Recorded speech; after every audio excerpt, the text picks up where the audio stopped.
사도행전 16장 35절부터 17장 3절까지 교독하겠습니다. 사도행전 16장 35절부터 17장 3절,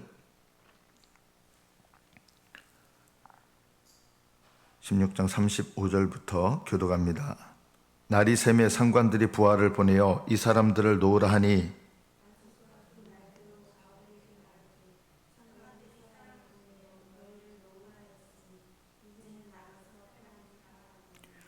바울이 이르되 로마 사람인 우리를 죄도 정하지 아니하고 공중 앞에서 때리고 옥에 가두었다가 이제는 가만히 내보내고자 하느냐 아니라 그들이 친히 와서 우리를 데리고 나가야 하리라 한데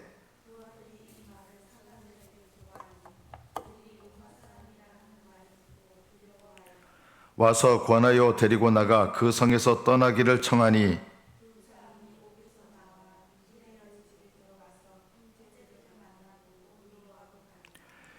그들이 암비볼리와 아볼로니아로 다녀가 데살로니가에 이르니 거기 유대인의 회당이 있는지라.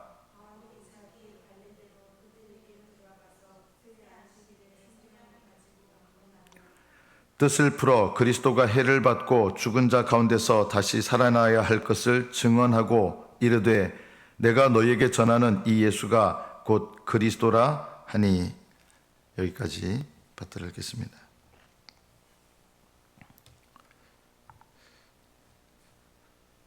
바울은 유대인이지만 이 로마 지역에서 태어날 때부터 로마 시민권을 갖고 있는 사람이었습니다. 이 로마 시민권을 갖고 있는 사람은 이 로마의 법이 적용이 됩니다. 어떤 법이 있었냐면 함부로 재판 없이 정죄하거나 때리거나 할 수가 없습니다. 바울이 빌립보 성에서 복음을 전하다가 부당한 대우를 받게 됐죠. 자, 그러면 로마 시민권을 갖고 있다 그러면 이 부당하게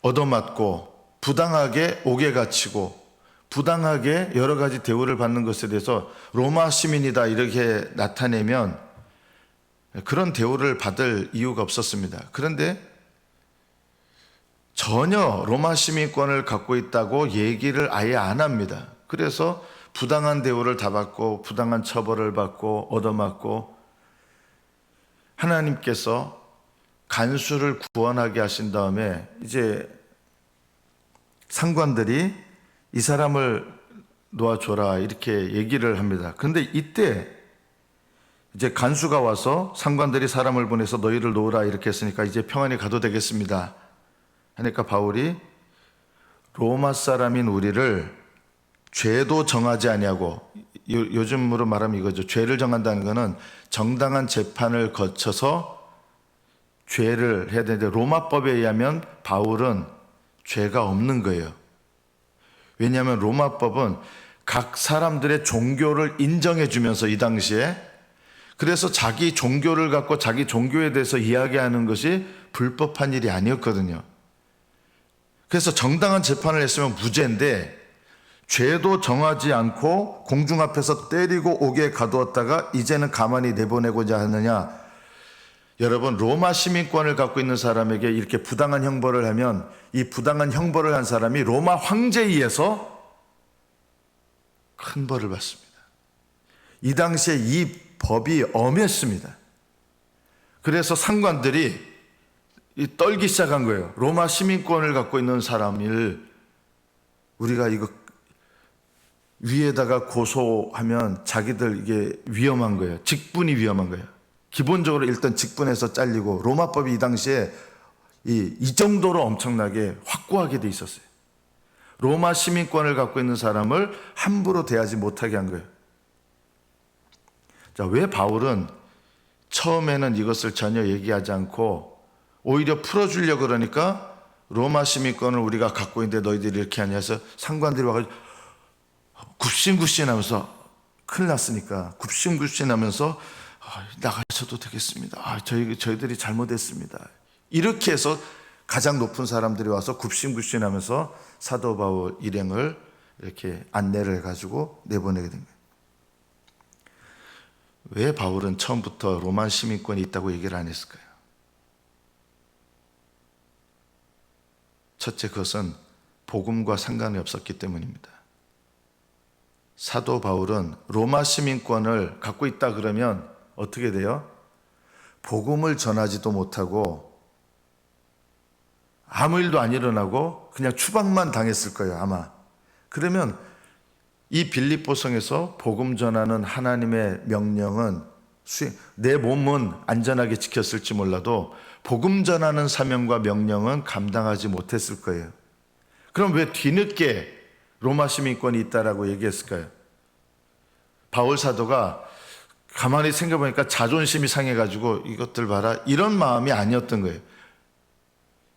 왜 바울은 뒤늦게 로마 시민권을 갖고 있다라고 얘기했을까요? 저는 이 본문 속에서 왜 바울이 뒤늦게 로마 시민권을 갖고 있는 사람이라 하느냐, 이 간수와 바울을 통해서 예수님을 믿은 사람들을 보호하려는 의도예요.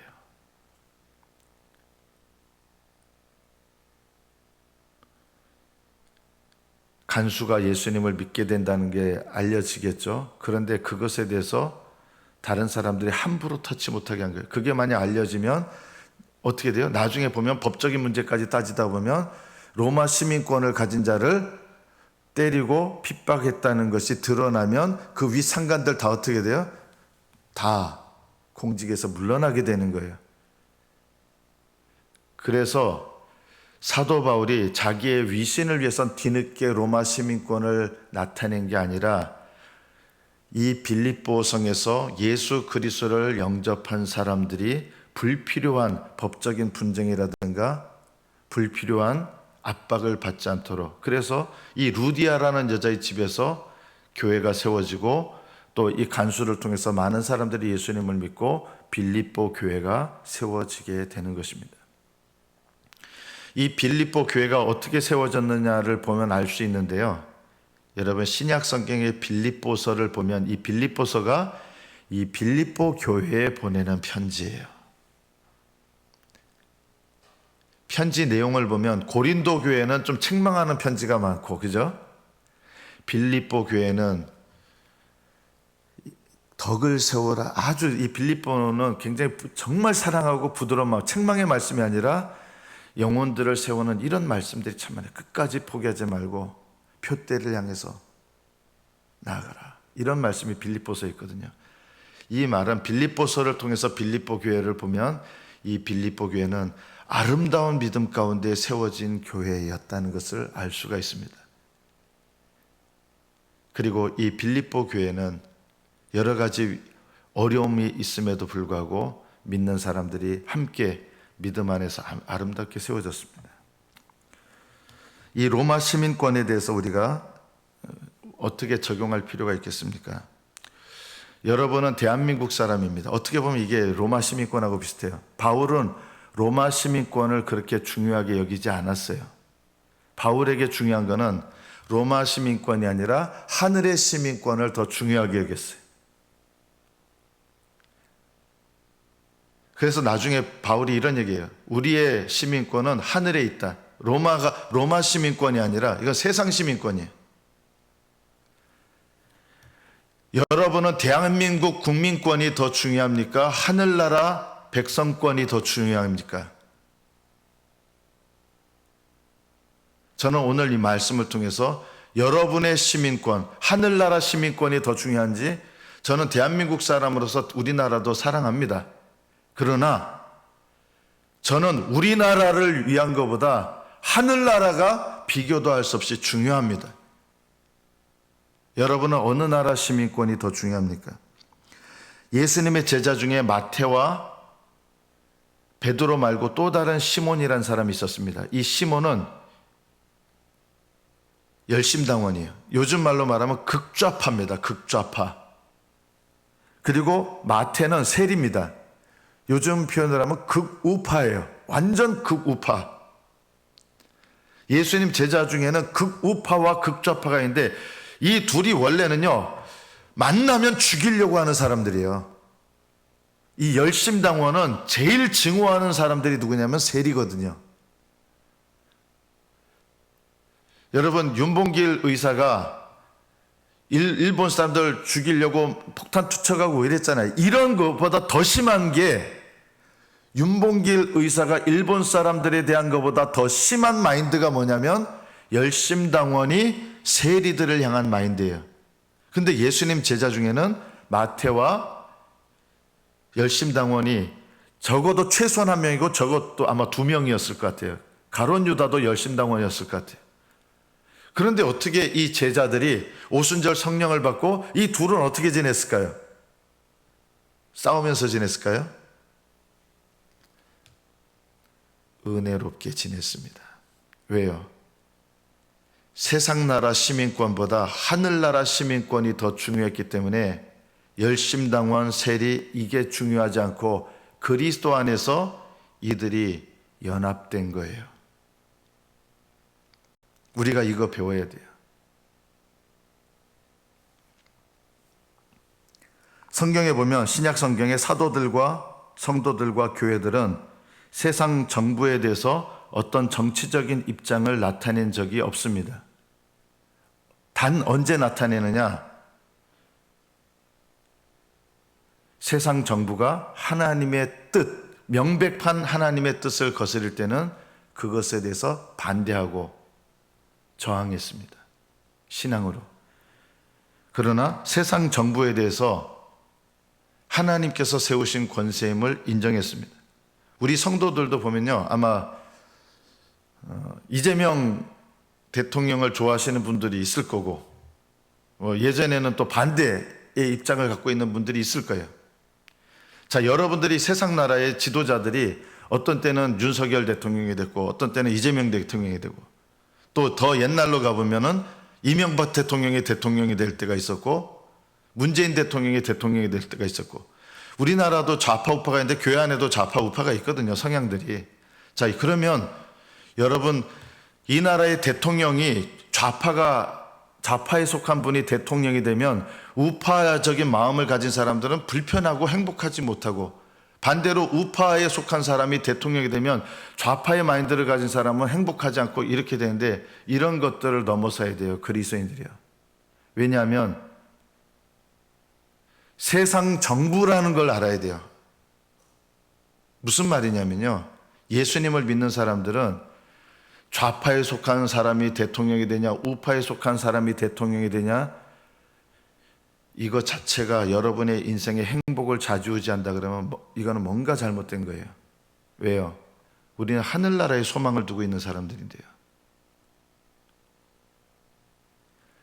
우파적인 마음을 가진 사람이 좌파에 속한 분이 대통령이 되잖아요. 그럼 행복하지 않다 그러면 뭔가 이게 잘못된 거예요. 왜 잘못된 거냐? 그 소망이 하늘의 시민권보다 세상의 시민권에 더 마음이 가 있기 때문인 거예요. 하늘의 소망을 두고 있는 사람은 이 세상의 정부가 조금 과하게 표현하면 좌파 대통령이 되든 우파 대통령이 되든 그렇게 큰 영향을 받으면 안 되는 거예요. 이 세상 정부의 지도자가 누가 되느냐에 따라서 행복하고 행복하지 않고 이거는요 하늘의 시민권이 별로 중요하지 않다는 증거예요. 우리는 이 세상 나라 지도자에 의해서 우리의 행복과 우리의 영원한 미래가 좌우되는 인생이 돼서는 안 되는 거예요. 이해가 되십니까? 하늘나라 시민권이 중요한 사람들이잖아요. 물론 개인적으로 어느 정도는 성향이 있으니까 내가 좋아하는 성향 이런 거는 어느 정도 여러분 각자마다 있겠지만 그러나 이것이 하나님께서 보실 때는 여러분 그렇게 중요한 문제가 아니에요. 정말 중요한 건 뭔지 아세요? 이 나라의 정부가 어떤 상황이든 어떤 정부가 들어섰든 간에 하나님께서 중요하게 보시는 것은 그것에 대해서 나의 믿음의 반응은 어떠한 것이냐 이게 더 중요한 거예요. 저는 저하고 안 맞는 대통령이 돼도 하나님 세우신 권세예요. 그래서 그 권세자가 하나님의 정의를 행한다 그러면 그거는 합당한 거예요. 내가 싫어하는 사람이다 좋아하는 사람이다 이 문제가 아니라 그 권세, 대통령의 권세는 하나님께로부터 온 거예요. 이미 지금 이재명 대통령의 그 대통령의 권세는요 누구로부터 왔어요? 우파에 속하신 마인드를 가진 분 별로 안 좋아하시는데 그 권세는 하나님께로부터 온 거예요. 그 개인과 상관없이. 그래서 하나님께서 우리에게 원하시는 게 뭐냐? 하나님께서 주신 권세에 대해서 우리의 태도는 어때야 되는가? 이거 중요한 거죠. 내가 좋아하느냐 싫어하느냐의 문제가 아니에요. 나는 하나님께서 세우신 권세에 대해서 어떤 반응과 태도를 갖고 있는가? 이것이 하나님께서 우리에게 보시는 거예요. 하나님 뜻대로 반응해야 하늘나라 시민권을 갖고 있는 사람다운 거예요. 저는 저의 성향과 상관없이 이 나라의 정부가 우파냐 좌파냐 이 문제가 아니라 이 나라의 정부가 하나님 말씀에 위배되는 것을 말할 때는 우파 좌파 상관없이 저는 그것에 대해서 반대를 할 거예요. 특히 저는 동성애에 대해서 만약에 정부가 찬성하는 입장을 가진다면 저는 정부에 대해서 반대할 겁니다. 그게 어떤 정부와든 상관없이 하나님 말씀에 반하는 거기 때문에. 하나님 말씀에 반하는 것 외에는 우리는 하나님께서 세우신 권세를 인정하는 법을 배워야 됩니다. 이것이 이 세상에서 하늘나라 시민권을 갖고 살고 있는 그리스도인의 태도입니다. 이 세상의 시민권도 중요합니다. 어떤 면에서는요. 그러나 하늘나라 시민권하고 비교했을 때는요. 좀 여러분 오해하지 마십시오. 정확하게 들으세요. 이 세상의 시민권 중요한데 하늘나라 시민권하고 비교할 때 아무것도 아니어야 돼요. 믿으십니까? 아무것도 아니에요. 우리는 하늘나라 백성이에요. 하나님 나라의 백성이에요. 이게 제일 중요해요. 세상 나라의 정권을 누가 잡느냐? 어떤 분은 이 정권이 정권 잡으면 좋아하고 저 정권이 정권 잡으면 싫어하고 불행하고 이게 아니에요. 하늘나라 백성, 하늘나라의 시민권을 갖고 있는 사람은요.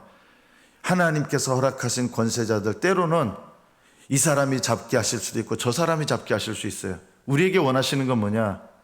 이런 상황 속에서 하나님 뜻대로 살아가고 반응하는 거예요. 그리고 때로는 내가 싫어하는 정부일 수 있어요. 왜 그런 정부가 나에게 하나님 허락하셨을까요? 하늘나라 시민권에 대해서 더 깊이 생각하는 기회를 주시는 거예요. 그래서 우리 인생은 원망하고 불평할 게 없어야 돼요. 이해되십니까? 어떤 정부가 들어서든 하늘나라 시민권을 갖고 있는 사람들은 원망하고 불평할 것이 없어야 된다. 다만 하나님의 말씀과 위배되는 것에 대해서는 반대를 해야 되는 거예요. 그것이 아니라면 하나님 주신 권세이기 때문에 순종하고 따라야 되는 것입니다. 이것은 시대가 변화되고 그리고 어느 정부가 들어서든 동일한 영적인 원리입니다. 예수님을 믿는 사람들은 하나님 나라의 백성입니다. 하나님 나라의 백성임을 잊어버리게 되면 세상 나라 주관자들이 누가 되느냐에 따라서 이리 흔들리고 저리 흔들리고 그것은 하나님 나라의 백성에 합당하지 않습니다. 특히 우리 교회도 예를 들어서 이재명 대통령 정부를 지지하는 분이 있고 지지하지 않는 분도 있을 거예요. 자, 이런 것이 교회 안에서 문제가 돼야 됩니까? 문제가 된다 그러면 뭐가 문제인지 아십니까? 하나님 나라의 백성, 하나님 나라의 시민권에 대해서 소홀히 여기고 있다는 뜻입니다. 교회 안에서 좌파 우파의 다툼으로 싸우지 마십시오. 하나님 뜻이 아닙니다. 그것은 하늘나라 시민권을 무시하고 있는 것입니다.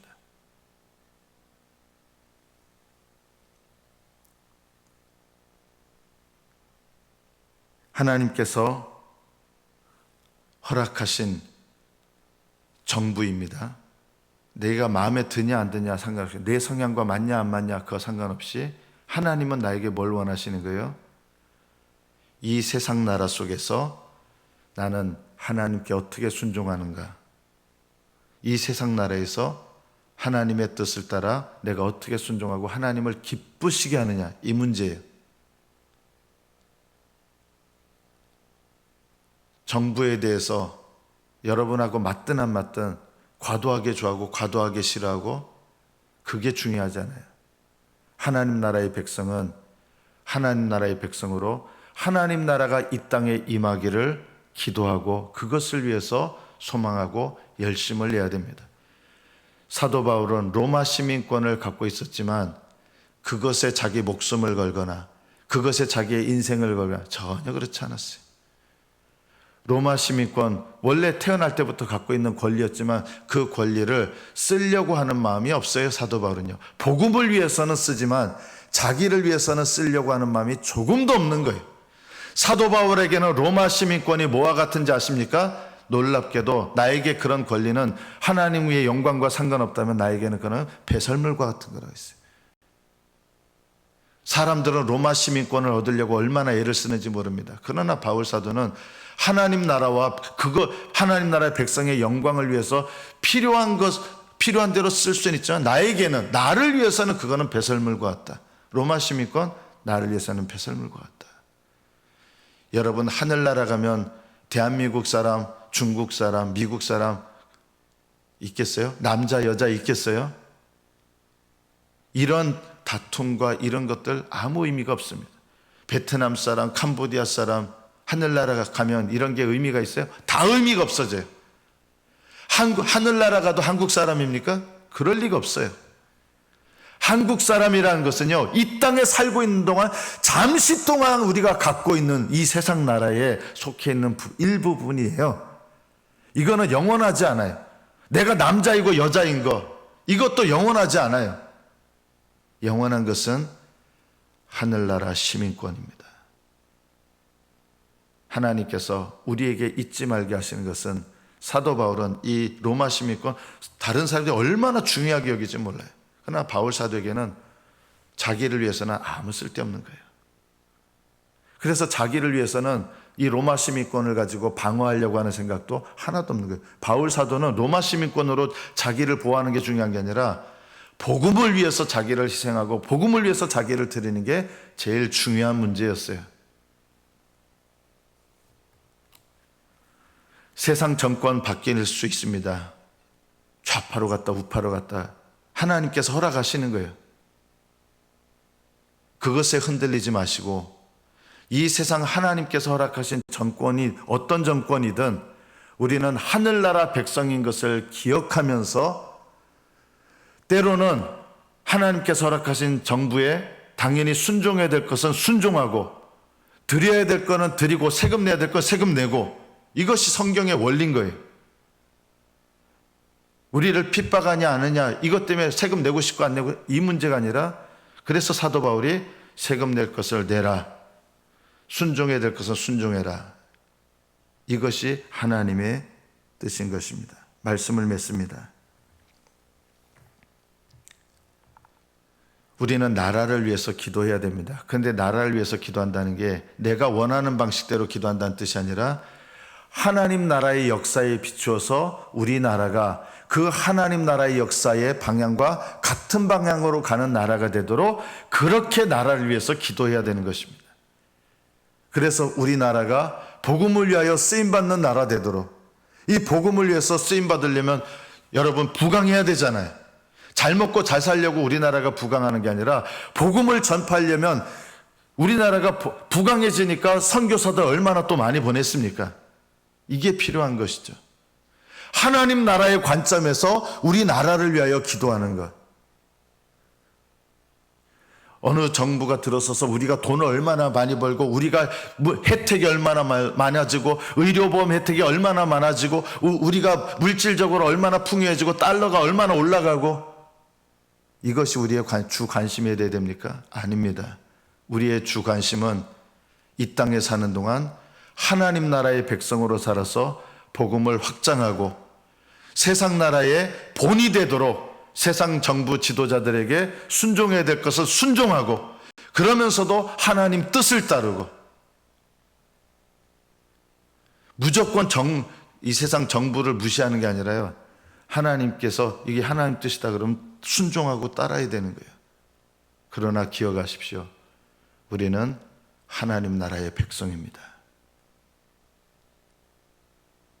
우리의 시민권은 땅에 있지 아니하고 하늘에 있고요.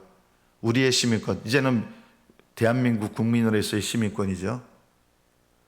하늘나라 시민권에 비하면 아무것도 아닙니다. 그리고 잠깐 동안 있을 것이기 때문입니다. 우리는 하나님 나라를 위하여 살아야 될 사람들입니다. 저는 우리 교회에 세리 마태와 같은 분도 있을 것이고 가나안인 시몬과 같은 분도 있을 것입니다. 그러나 성령 안에서 이들은 사랑으로 연합했고 이들의 성향이 그들의 사귐과 연합에 아무런 문제가 되지 않았습니다. 이것이 교회 안에서 이루어져야 될 일입니다. 우리의 시민권은 하늘에 있습니다. 하늘의 백성들이여 하나님의 백성답게 하나님 나라의 백성답게 살아가시기를 축복합니다. 기도하겠습니다.